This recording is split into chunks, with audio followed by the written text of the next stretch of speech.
अस्सलामुअलैकुम वरहमतुल्लाहि वबरकातुहू औज़ु बिल्लाहि मिनश शैतानिर रजीम बिस्मिल्लाहिर रहमानिर रहीम శాపగ్రస్తుడైన సైతాను బారి నుంచి సృష్టికర్త అయిన అల్లాహ్ యొక్క రక్షణని అల్లాహ్ యొక్క సాయాన్ని రక్షణ వేడుకుంటూ ఉన్నాను ఆమీన్. అల్లాహ్ ప్రవక్త ముహమ్మద్ సల్లల్లాహు అలైహి వసల్లం గారిపైన శాంతి సుఖాలు కురిపించండి వల్ల ఆమీన్. ప్రవక్త ముహమ్మద్ సల్లల్లాహు అలైహి వసల్లం గారు విషయంలో హజరత్ జాబిర్ రజల్లాహు గారు ఒక విషయం చెప్తూ ఉన్నారు.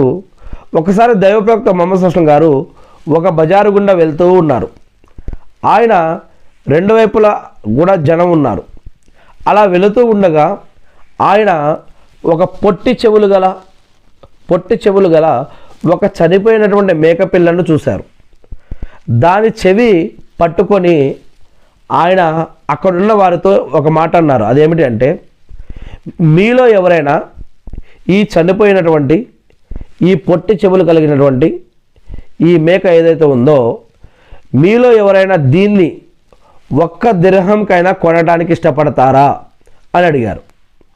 అక్కడ ఉన్నవారు ఒక్క దిర్హం కాదు కదా, దానికన్నా తక్కువ ఖరీదుకు కూడా మేము దాన్ని తీసుకోము, ఒకవేళ తీసుకున్నా దాన్ని మేము ఏం చేసుకుంటాం, అది చనిపోయింది మరి అని అన్నారు. ఆయన ఒకవేళ దీన్ని ఉచితంగా ఇచ్చినా మీరు తీసుకోవడానికి ఇష్టపడతారా అని మళ్ళీ అడిగారు.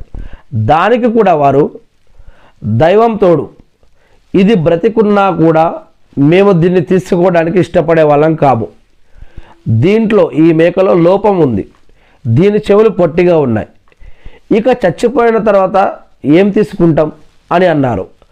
అప్పుడు ముహమ్మద్ సల్లల్లాహు అలైహి వసల్లం గారు, దైవం సాక్షి, మీరు ఈ మేకపిల్లను ఎంత తుచ్చమైనదిగా భావిస్తున్నారో, దేవుని దృష్టిలో ఈ ప్రాపంచిక జీవితం, ఈ లోకం అంతకన్నా కూడా తుచ్చమైనదని ప్రవక్త ముహమ్మద్ సల్లల్లాహు అలైహి వసల్లం గారు చెప్పారు అని ఈ యొక్క సహాబా గారు తెలియజేస్తూ ఉన్నారు. ఈ యొక్క హదీస్ ముస్లిం హదీస్ గ్రంథంలో చెప్పడం జరుగుతూ ఉంది.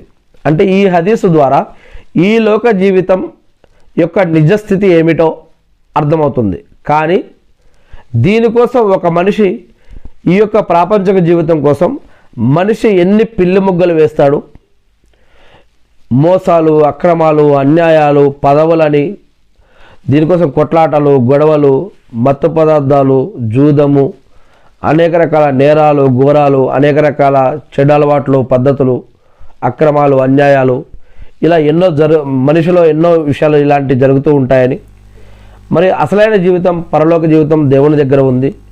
మరి మన పాపాలకి క్షమాపణ అడిగి ఇటువంటి వాటికి, చెడు కార్యాలకి, చెడు పాపాలకి దూరంగా ఉంటూ ఒక మానవుడు ఎలా బ్రతకాలని దేవుడు గ్రంథం ద్వారా, ప్రవక్తల ద్వారా నేర్పించాడో ఆ పద్ధతి